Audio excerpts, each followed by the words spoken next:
Hi, I'm Gina Sunderland with the Manitoba Chicken Producers. I am their Food and Consumer Relations Specialist Dietitian, and I'm super happy to be here on our first Facebook Live. And I am joined here by some spectacular junior chefs. I am here with Stephanie Parker and Joel Sunderland. And we've got some wonderful recipes to make with all of you this evening, and these are great recipes that kids can make themselves. And it's so hot outside. These recipes are so nice because you can use leftover chicken. So the first recipe that we're going to make is called Chicken Pesto Pizza. Yeah, and Stephanie's going to help me make that recipe. So we're going to start out, and it's a little bit different than regular pizza sauce. It's a tomato pesto sauce. So there's a spoon here for you if you want to just start spreading that on our pizza here. So, Steffi, what is your favorite pizza topping? Mushrooms. Oh, excellent. And we have some wonderful prizes here this evening. We've got some grocery gift cards and all kinds of wonderful Manitoba Chicken Producer swag, a cooler bag with all kinds of goodies inside. And if you want to let us know what your favorite pizza topping is, that'll be our first prize, and we will direct message you right after and let you know who the winner is. Okay, we've got that on there. Okay, the next step is we're going to add our cheese. Do you want to help me do that? We could even just use our fingers if you want, Steffi. Okay. So at Manitoba Chicken Producers, we are all about sharing great recipes. We've got so many on our website and tips for cooking with chicken. And we represent 118 family-owned farms, and our chickens are all free-run, grain-fed, and they are raised without any hormones or steroids. So you can feel really, really good about eating Manitoba chicken. That looks great. So do you want to put the chicken on top now, Steffi? And Joel, do you want to start helping us? You can just add on the red pepper. Just use my hand? Sure, that's what cooking's all about. And Steffi, what did we do before we started? What did we all do? We had to wash our hands. And that's a great idea, because then you know what, it's really easy to cook because you don't have to worry about getting any kind of germs in the food because we washed our hands with lots of soap and water. So we're all ready. And do you want to try putting some olives on, Steffi? So you know, this is a great easy recipe because you can modify it for anyone's favorite toppings. But this recipe allows you to try some unique new toppings, and we just used leftover rotisserie chicken. That looks delicious. And then we're just going to finish it off with, what is this? Do you remember? From our basil. Yeah, it's basil from the garden. Excellent. Do you want to sprinkle some on? That adds a lot of flavor. And then this just goes in the oven at about 400 degrees for about 10 to 15 minutes until the cheese is melted and the crust is brown. And our next recipe is, we're going to make, oh, we love this recipe, don't we, Joel? Yeah, it's super delicious. And it's one that you've made even with your friends. Yeah. Yeah, so it is called Open Face Brie Cheese and Chicken Sandwich Melts. So the first thing we're going to do is we're going to start putting a little bit of mayonnaise on our already toasted bread. And Joel mixed in a little garlic before we got started. So it's just super simple recipe.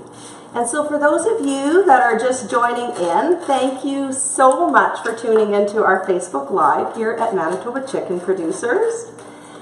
These recipes are on our website along with literally hundreds of other phenomenal recipes. There's so many it was hard to pick, but these are two of my family's favorites. And I'm Gina Sunderland. I am Manitoba Chicken Producers Food and Consumer Relations Specialist Dietitian, and I'm super happy to have everyone tuning in. So that's step one. Next step is we had leftover chicken from barbecue last night, and we're just going to put this onto the toasted bread. Do you want to help, Steffi? You can hold it, please. Yeah, I can hold it, and you guys put it on there. And then one of our favorite cheese is Brie cheese, and we are going to be putting that on next. Excellent work, guys. Good job, Steffi. Go ahead. Perfect. And this is just so easy. Joel and his friends, they come over and they just inhale Super these. easy to make. Only a couple steps. Yeah, and I know when we talk about making things together, what is one of the things that you always tell me? I don't want it to be very hard to make, and I don't want it to take a lot of time. Right, because usually when you want to make something, you're super hungry, right? Yeah. Yeah.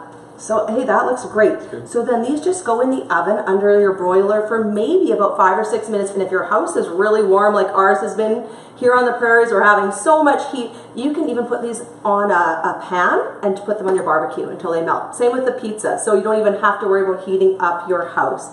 And these are going to get popped in the oven and they get all melted. And then we love to top these with a little bit of either a tart jam. And our favorite is actually a cranberry jelly. Do you want to put a little bit on, Joel? So we were at our relative's cottage the other weekend for the long weekend, and these were certainly a hit dockside. So this is also a great take to your cottage recipe. Looking good. And a nice little, if you want to make these a little bit fancy, you can just put a little bit of beautiful fresh thyme. I love the fresh herbs at this time of year, so I got that from my garden. And so this is what the pizza looks like. Stephanie and I made this a little earlier, and it's definitely delicious. Both of these recipes use leftover chicken, so either rotisserie chicken or if you've barbecued chicken, you can use it up with these recipes. And we have all kinds of great ideas for using already cooked chicken on our website. So I'd encourage you to go to manitobachicken.ca and check out our recipes. And if you have any questions about what to do with chicken, how to cook it, what the temperature should be, certainly send me an email and I'd be more than happy to answer any of your chicken related questions. And we're so happy you've been able to join us. So we have some wonderful gift prizes, as I mentioned. And our second question that we have for all of you is, what is your favorite way to use up leftover chicken? Whether it's barbecued chicken or it's a roast chicken from your weekend meal, or maybe you brought home a rotisserie chicken. What are some of your favorite things to do with leftover chicken? And that will be for our other prize. We have 4 great prizes tonight. We have 2 gift cards for a grocery store, $50 each, and some cooler bags packed with all kinds of wonderful Manitoba Chicken Producers great swag, including our recipe booklets. Yeah, so what's your favorite thing to cook? I like to cook eggs. You like to cook eggs. Eggs are delicious, and they're a great source of protein just like chicken. And you also told me another one of your favorite foods is what? Do you like pizza? Yeah, I think that's everyone's favorite food. What are some of your favorite foods? I like sushi and pizza as well. Yeah, and you've actually had some really good teriyaki chicken sushi. Yeah. And we've made sushi together, haven't we? When we get really ambitious, it's a fun thing to do. Sushi? Yeah, we have. We could do that the next time we get together for a Facebook Live. We could do some chicken sushi rolls. Would that be fun? Yeah, it sounds great. Yeah, so we want to thank everyone for tuning in and for joining us. We're super happy to have this opportunity to do our first Facebook Live with Manitoba Chicken Producers. And a big shout out to everyone for tuning in, and a huge thank you to Steffi Parker and my son Joel Sunderland for helping me out this evening to make these delicious recipes, and I hope that you'll want to try them too. So this is our chicken pesto pizza, our open-faced chicken and brie cheese sandwich melt, and they are super summer snacks, because I bet a lot of you out there might be making summer snacks or lunches for the very first time now that school is out, and instead of putting a microwave meal in the microwave oven, a frozen dinner, or going through a drive-through, these are great things that you can make for yourself. They even make great quick suppers. You can surprise your parents when they get home from work. So thanks so much for tuning in. It's been wonderful to have all of you here with us, and big thanks, Steffi and Joel. See you guys later.